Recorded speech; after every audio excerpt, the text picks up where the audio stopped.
Falando agora um pouco sobre a audição dos espíritos, algumas características. Elas se equivalem à visão, né? A audição se equivale à visão. Nas questões de 249 a 251 do Livro dos Espíritos estão ali relatadas. A faculdade é inerente ao ser, percebe os sons, aí vejam só, imperceptíveis para os sentidos humanos. Os elevados veem e ouvem o que querem, ele ainda tem essa capacidade. Eu não quero ouvir isso, eu só quero ver aquilo.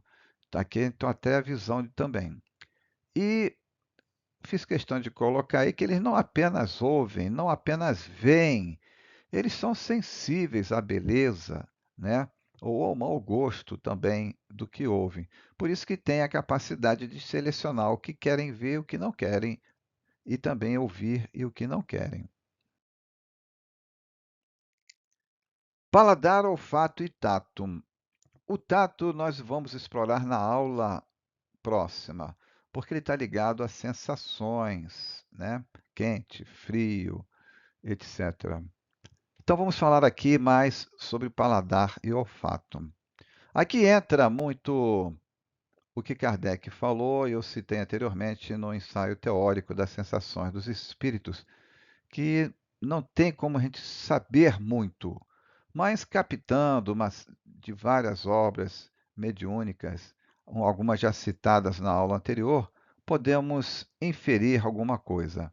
Vejam só, no livro Violetas na Janela, há um relato em que se fala que as crianças desencarnadas, né, é, também recebem balas e sorvetes lá, porque isso está explicado na aula passada, como isso se realiza, porque as crianças têm um período de adaptação após a morte do corpo, né?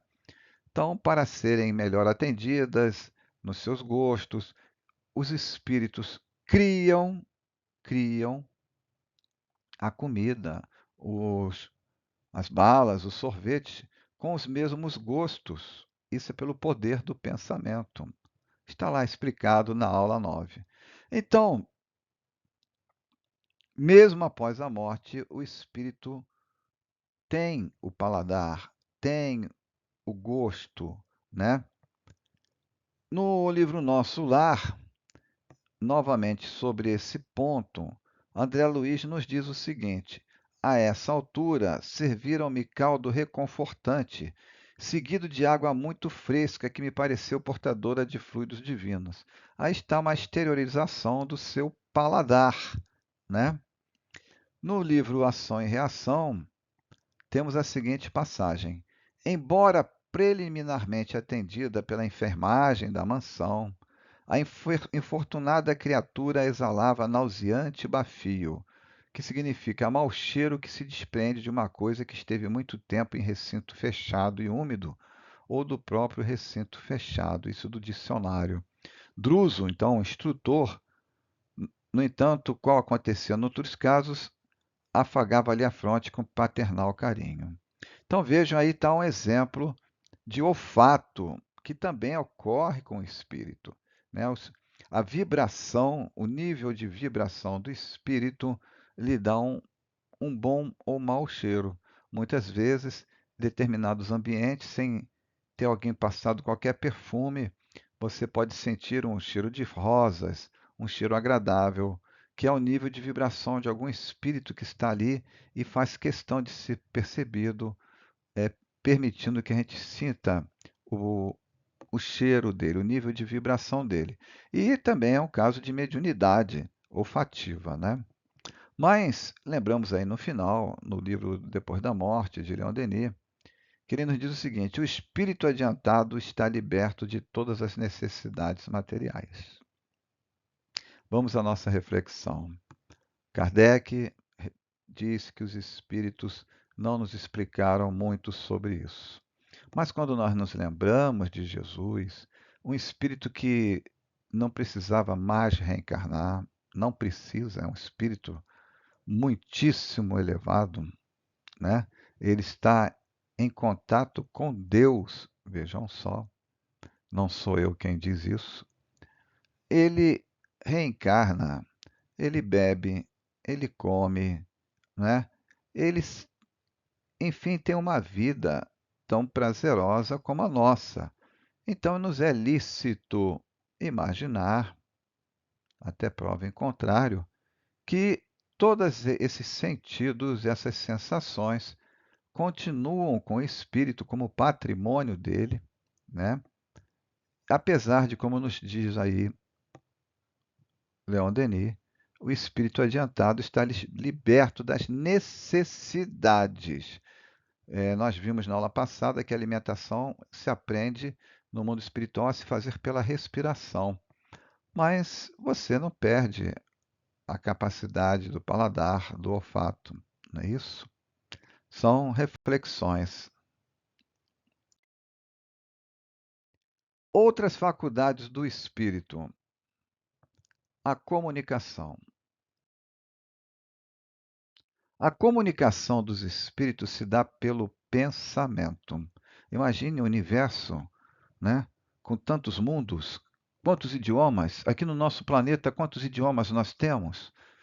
Então vejam que a forma de comunicação do espírito é o pensamento, né? Como nos dizem eles próprios aí na questão 282 do Livro dos Espíritos. Os espíritos se veem e se compreendem. Vejam só agora o meio de comunicação.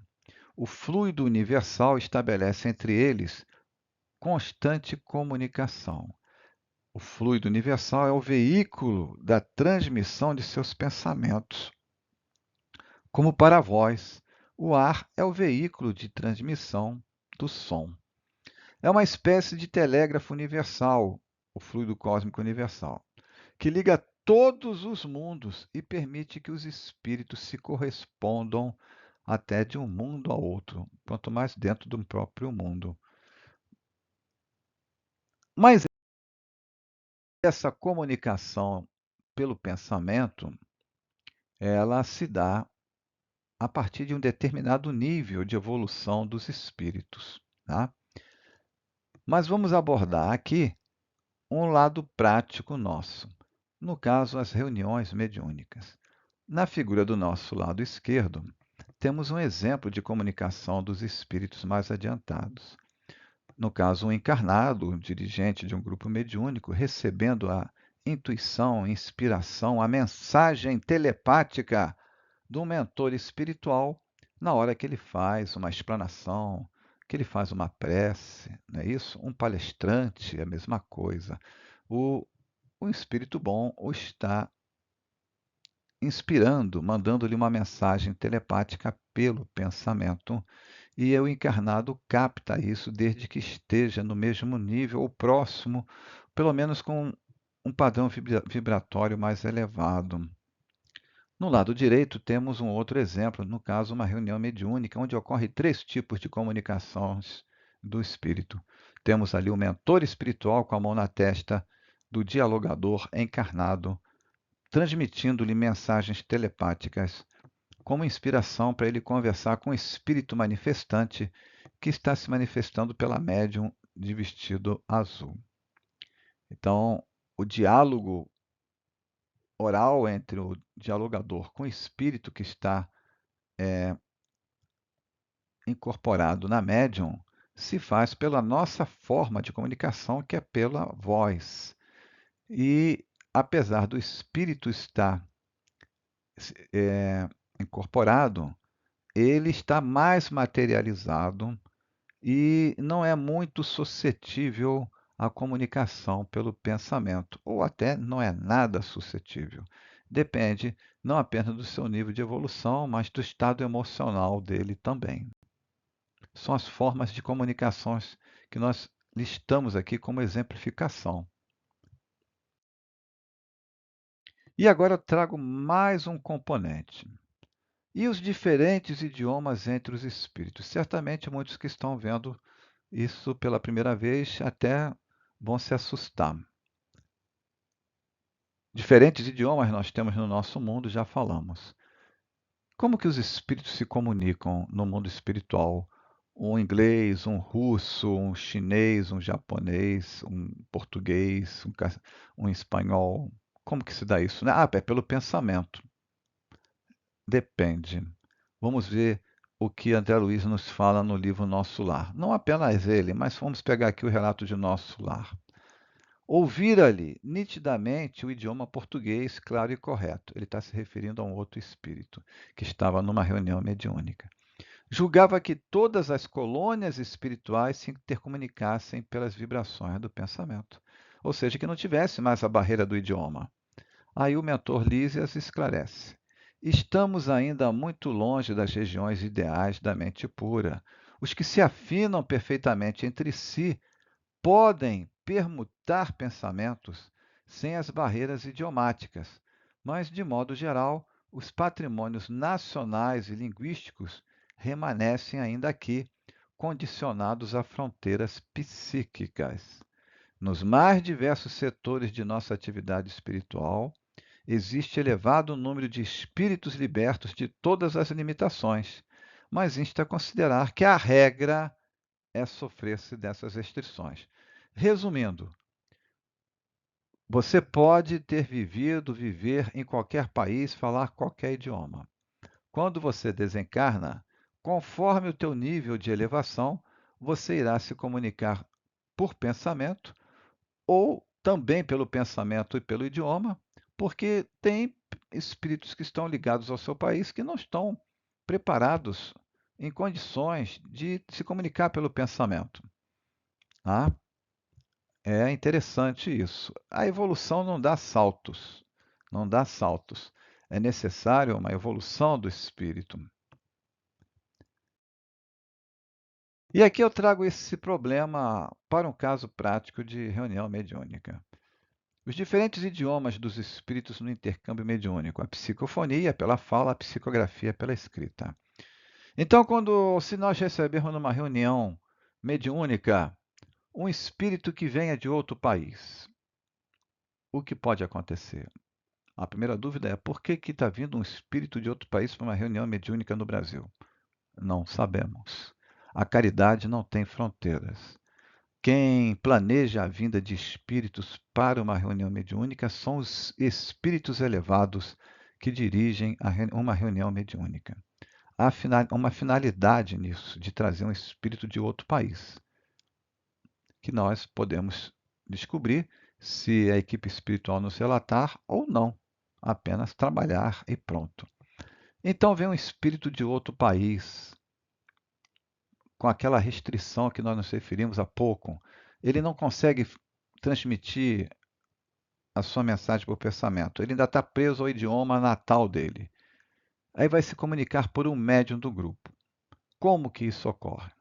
Então vamos ver aqui o que nos traz o livro dos médiuns. Primeiro, os chamados médiuns poliglotas, ou o fenômeno chamado xenoglossia.